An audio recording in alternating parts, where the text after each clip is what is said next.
Selamat sejahtera murid-murid. Hari ini kita cuba lihat latihan dan segala perbincangan cikgu harap anda akan buat pembetulan di atas buku latihan anda. Yang pertama, latih diri 1.3a yang terletak di muka surat 15. Soalan 1 adalah wakilkan pecahan yang berikut pada garis nombor. Kalau kita lihat, dia memberi kita 4 pecahan yang masing-masing mempunyai penyebut yang berlainan. Kita ada 10, 5, 2 dan juga 5. Jadi untuk kita menyusun mereka di atas garis nombor, kita perlu pastikan penyebut mereka adalah sama. Jadi di sini, macam mana kita nak samakan penyebut? Kita boleh cuba cari satu penyebut yang menyesuaikan semua pecahan ini. Okey, jadi dekat sini anda mesti mahir tentang sifir awak. Okey, so kalau kita ada 10, 5, 2 dan 5, cikgu rasa yang paling sesuai adalah jadikan semua penyebut 10. So di sini 5 akan didarab dengan 2, pengangka pun akan didarab dengan 2, 2 ini akan kita darab dengan 5. Okey, so kita buat perkara yang sama untuk pecahan yang terakhir. So seterusnya kita tulis semula pecahan kita. Okey, yang mempunyai penyebut 10. So di sini akan jadi 6/10, 5/10 dan juga negatif 2/10. Setelah kita mempunyai penyebut yang sama untuk semua pecahan, kita mesti kena pasti siapa adalah pecahan negatif ataupun mempunyai simbol negatif. Kerana sesiapa yang mempunyai simbol negatif ataupun mereka ialah pecahan negatif, mereka akan duduk di sebelah kiri. Manakala untuk positif akan duduk di sebelah kanan. Semua garis nombor mempunyai sifat-sifat yang sama. Okey, hari itu anda sudah belajar untuk integer kan? Okey, kita tahu dekat tengah adalah kosong. Okey, dan seterusnya kita mempunyai integer positif di sebelah kanan. Okey, integer negatif di sebelah kiri. Jadi untuk pecahan pun sama, nanti sambung perpuluhan pun akan sama. Okey, apa artinya mempunyai penyebut 10? Mempunyai penyebut 10 maksudnya kita mempunyai pecahan dalam bilangan 10. Maksudnya contoh, saya ada 10 beg, okey, dan saya letak sebiji gula di setiap beg, artinya adalah 1/10.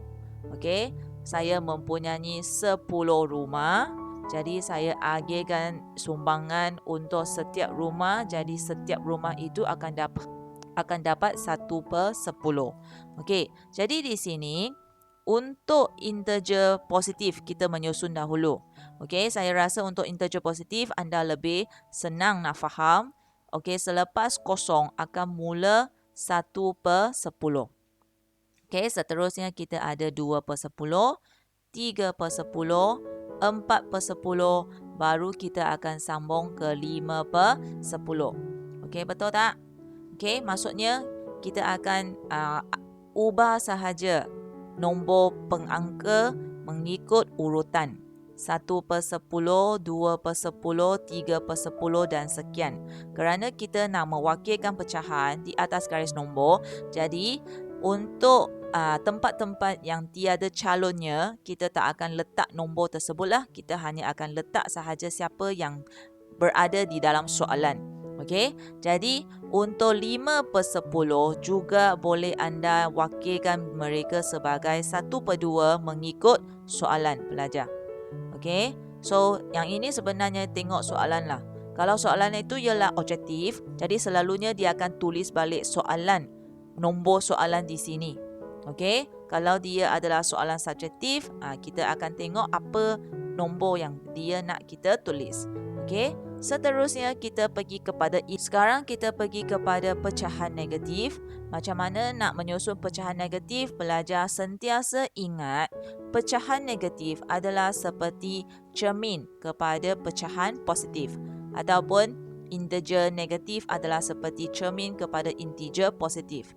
Okey, selalunya ingat kalau sini ialah 1/10, maka sini adalah negatif 1/10 yang duduk dekat sini. Okey, negatif 1/10. Cikgu tak nak tulis dekat atas kerana sebenarnya dia tak ada calon yang duduk kan. Okey, dia seperti adalah kosong seperti 3 nombor kat sini. Okey, so seterusnya apa yang kita ada? Kita ada negatif 2/10 ataupun negatif 1/5. Okey, dan seterusnya kita ada negatif 3/10, negatif 4/10, negatif 5/10 dan akhirnya kita ada negatif 6/10 dan juga adalah negatif 3/5. So, dengan cara macam itu, kita boleh menyusun 4 nombor. 4 nombor kita dekat sini sebenarnya adalah ini, dan ini. Of course, untuk kosong anda perlu tulis untuk sebagai garisan tengah dekat garisan nombor ini. Okey, jadi nanti tolong semak balik kerja awak. Pastikan sengkang-sengkang ini dibuat mengikut jarak yang sekata. Maksudnya kalau kita guna pembaris, kita boleh guna sahaja sentimeter di atas pembaris tersebut untuk buat sengkang-sengkang tersebut. Okey, sekarang kita cuba soalan B. Okey, kalau untuk soalan B, kita lihat dia ada negatif, dia ada positif dan tambahan dia sekarang ada nombor bercampur. Okey, nombor bercampur dekat sini tak perlulah sangat risau, kita akan jadikan dia pecahan tawajar pada langkah yang pertama. So, kita boleh tulis dahulu negatif 1/3, 1/6, 1/2. Macam mana nak jadikan dia pecahan tawajar? Darab tambah. So, negatif 5/3. Okey, seperti yang biasa, kita akan jadikan mereka penyebut yang sama. Di sini penyebut yang sesuai kita jadikan ialah semua kita jadikan 6. So, ini kita darab 2. Ini kita darab 3. Okey.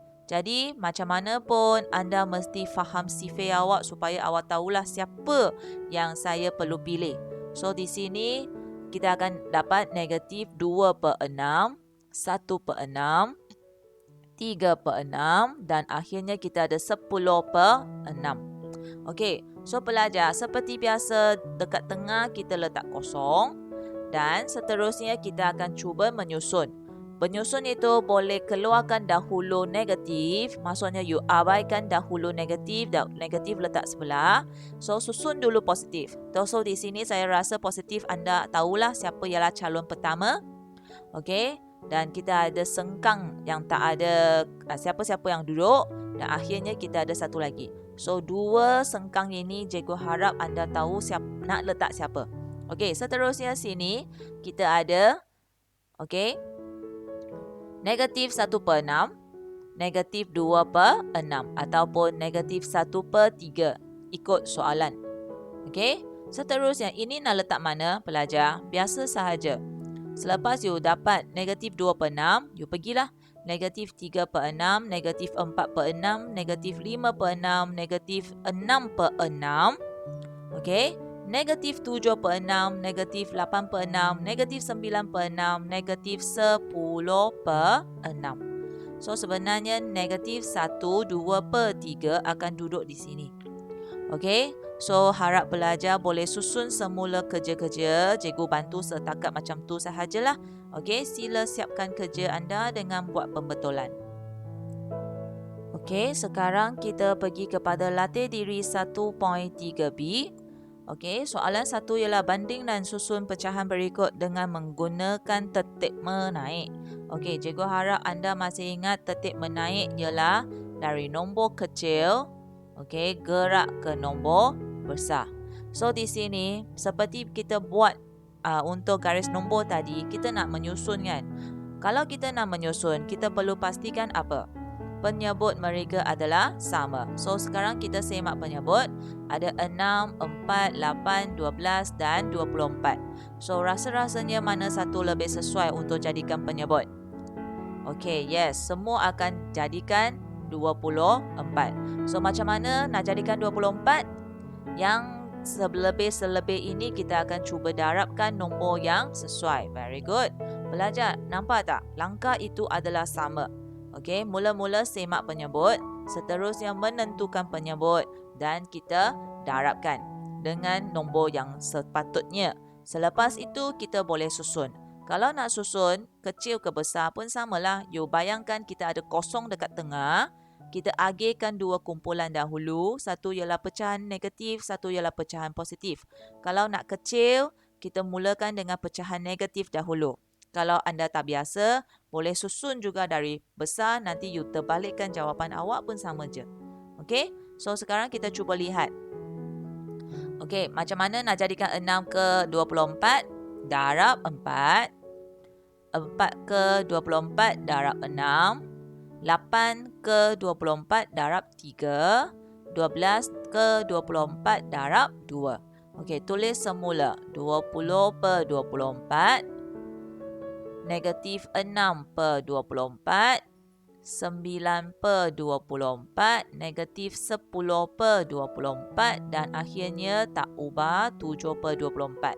Okey, so di sini kita akan buat seperti langkah-langkah sahaja. Okey, sama dengan kita menyusun. Seterusnya, kecil. Siapa kecil? Negatif dulu. Siapa kecil?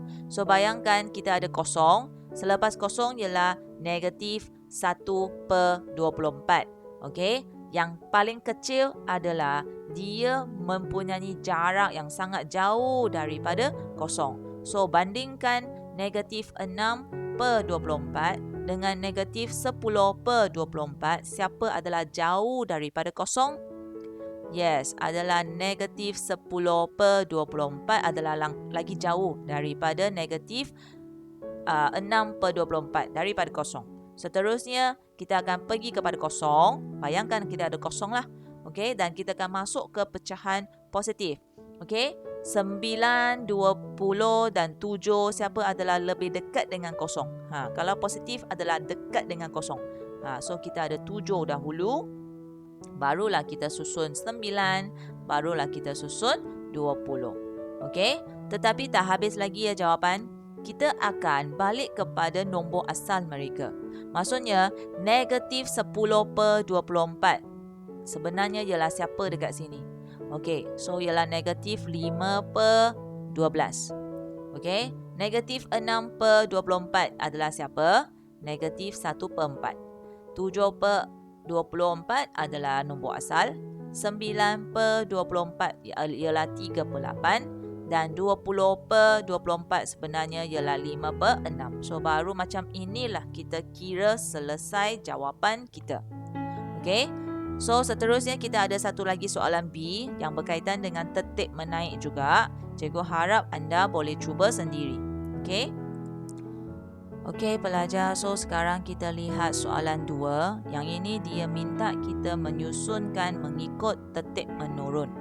Kalau menurun ialah dari nombor yang paling besar ke nombor yang paling kecil. Okey, so kita semak soalan A. Kita ada 5, 20, 12, 8, 6. Jadi di sini kita tak boleh nampak ada siapa-siapa yang boleh dijadikan penyebut. Maksudnya seperti yang tadi. Okey, kalau ada 24, okey kita semua boleh jadikan 24. Tapi di sini yang sangat pelik ialah kita tak dapat nak cari siapa pun untuk jadikan dia adalah penyebut yang sama. So, apa kita boleh buat? Anda boleh menggunakan dahulu kaedah FSTB. Okey, yang ini sebenarnya adalah dari bab 2. Tapi cikgu ajar di sini. Okey, maksudnya 5, 20, 12, 8, 6.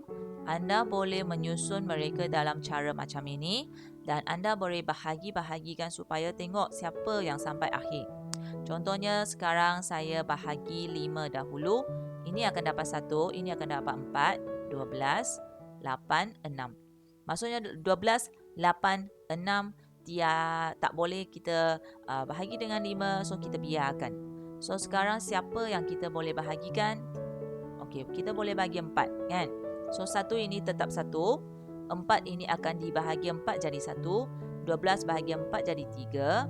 8 bahagi 4 jadi 2. Dan sini akan dapat 6 pula. Okey, kerana 6 itu tak boleh nak bahagi 4, kita biarkan. So, di sini apa kita boleh buat? Kita pilih lagi nombor yang paling kecil yang boleh dibahagi. Contohnya 1, 1, 1. 3 bahagi 3 dapat 1. 2 tak boleh nak buat apa-apa. So, 6 bahagi 3 dapat 2. Kita dapat lagi 2. So, akhirnya kita akan dapatkan semua jadi 1 di sini. Nampak? Okey, so apa tujuannya kita buat yang ini? Tujuan kita buat ini untuk kita dapatkan nombor ini. Apa gunanya nombor ini? Nombor ini bolehlah kita darabkan mereka di sini. Contohnya, untuk 5. 5 sudah ada dekat sini kan? So, maksudnya saya perlu lagi darab 4, 3, 2. Maksudnya darab 4, darab 3, darab 2. 2. So, akhirnya saya boleh dapat apa? Okey, 24. So, maksudnya di sini saya akan darab 24. Faham ya pelajar? Okey. So, di sini 20 ialah terdiri daripada 5 darab 4 kan? So, 20 saya hanya perlu darab dengan 6.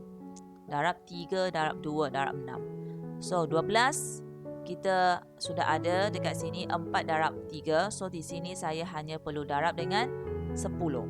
So, di sini 4 saya darab 15.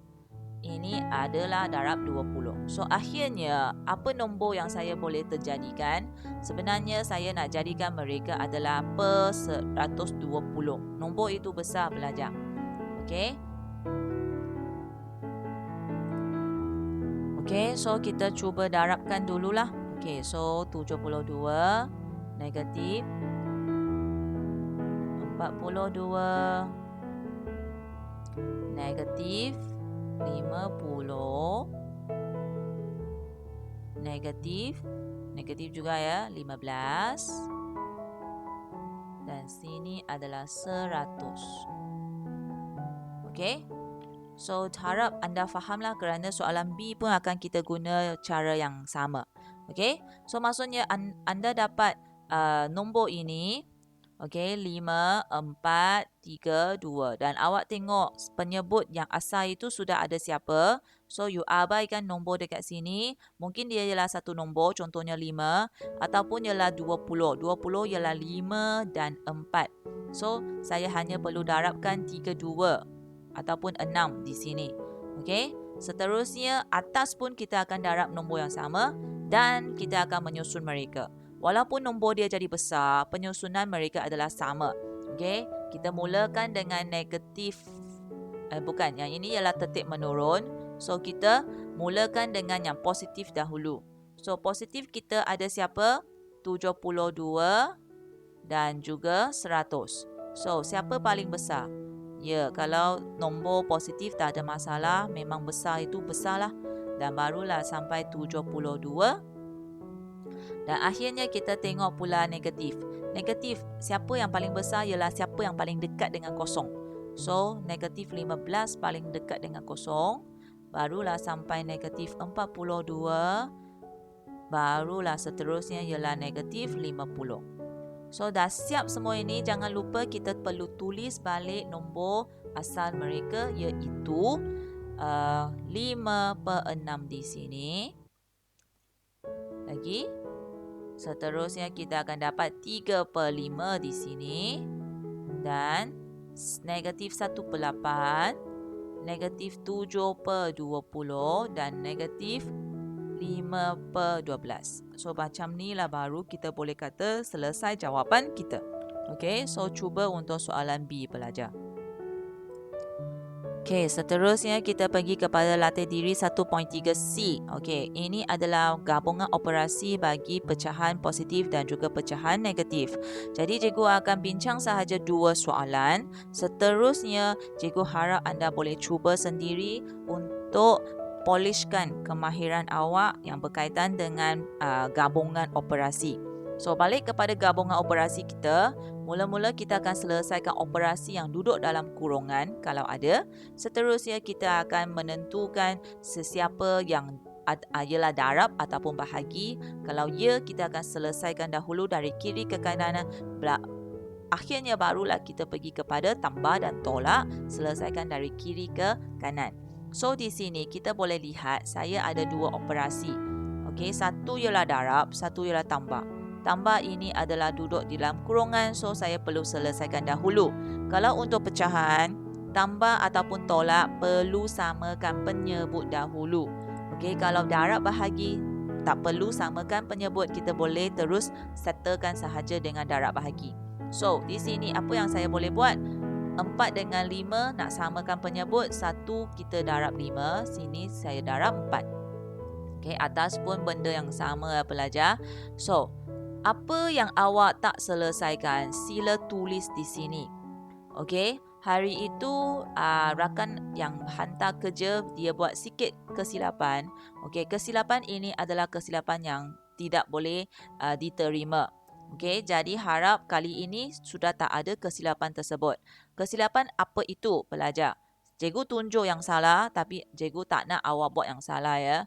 Okey, apa yang salah ialah pelajar itu dia tahu nak selesaikan kurungan dahulu. So dia letak apa yang dia nak selesaikan di sini. Okey? Dan satu lagi yang tak boleh diterima ialah pelajar, kenapa awak menyusun sama dengan awak seperti awak menyusun ayat? Okey, maksudnya mula-mula awak tahu perlu letak ataupun settlekan tambah, awak pun letak sahaja semua dari kiri ke kanan. Oh, dah tak ada ruang lah sekarang. So, you sambung dekat bawah. Then baru awak pergi ke sini. Okay, you buat darab. You ambil jawapan yang tambah itu, you jadikan dia darab. Then sambung lagi ke kiri ke kanan. Semua ini salah pelajar. Okay, kita tak akan tuliskan matematik dalam cara macam ini. Kalau you rujuk mana-mana buku matematik kita adalah susun sama dengan itu dari atas ke bawah. Satu baris sahaja kita buat. Okey?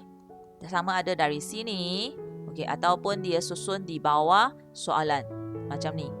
Okey, dia tak akan letak dari kiri ke kanan seperti awak tulis karangan. Okey, so sekarang balik kepada soalan. Sekarang cikgu mula nak menjawab ya. Sila beri perhatian. Macam mana nak buat? Okey.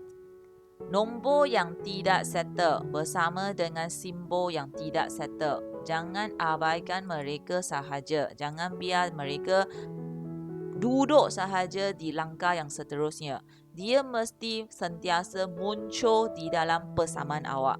Okay, so what to do? Tuliskan sahajalah. Tulis sahaja. Nampak tak? Saya tak settle lagi darab, tapi saya akan tulis di sini. Okay, seterusnya apa yang saya nak buat dalam kurungan? Saya dudukkan mereka dalam kurungan dan saya tulis sahaja mereka berada di dalam kurungan. Saya tak akan buat lagi satu sama dengan ekstra untuk dia sampai dia dapatkan jawapan akhir. Baru saya ambil jawapan itu dan pergi kepada orang lain. Tidak. Okay? After that, your sama dengan will be sambung ke bawah. Okay? So, 1/6 darab. Ini kita sudah boleh tambah teruslah kerana penyebut mereka sudah jadi sama. Okay, so jawapan kita akan muncul di sini. Your teacher will be marked like that, girls. Kalau awak bagi langkah kerja yang macam ini, so cikgu akan carilah, okay, sini dapat 1 markah macam itu kerana awak sudah tambah. Tetapi kalau awak tunjuk bagi cara yang tadi itu, kita tak akan semak kerana kita tak nampak pun flow matematik. Okay, so selepas itu kita akan darab. Jadi apabila kita darab, kita tak nak nombor bercampur. So kita akan jadikan mereka pecahan tak wajar. Okey, seterusnya kita akan dapat benda yang macam ini dan kita tengoklah sama ada kita boleh darabkan mereka. Darabkan mereka maksudnya satu atas, satu bawah. Okey, satu atas di sini, satu bawah di sini yang kita boleh darab. Okey, so kita compare 7 dengan 20. Boleh tak kita bahagikan nombor yang sama? Okey, kalau tak boleh biar 19 dengan 6. Boleh tak kita bahagikan nombor yang sama? Kalau tak boleh pun biar. Jadi kita akan letak sahaja satu jawapan di sini. Apa jawapan yang kita ada pelajar? Once again, I say cannot use the calculator. So maksudnya 7 darab 19 dan 6 darab 20. Okay, ini awak boleh buat di dalam kertas graf awak. So, apa yang awak boleh buat di kertas graf awak boleh buat pengiraan lazim seperti biasa. Okey? Dan supaya dapatkan jawapan, satu pengangka, satu penyebut, and then awak tulislah jawapan awak di sini. Okey, so macam inilah baru kita kata settle jawapan awak. Okey, sekarang kita cuba pergi ke soalan B. Soalan B kita ada tambah dan kita ada bahagi.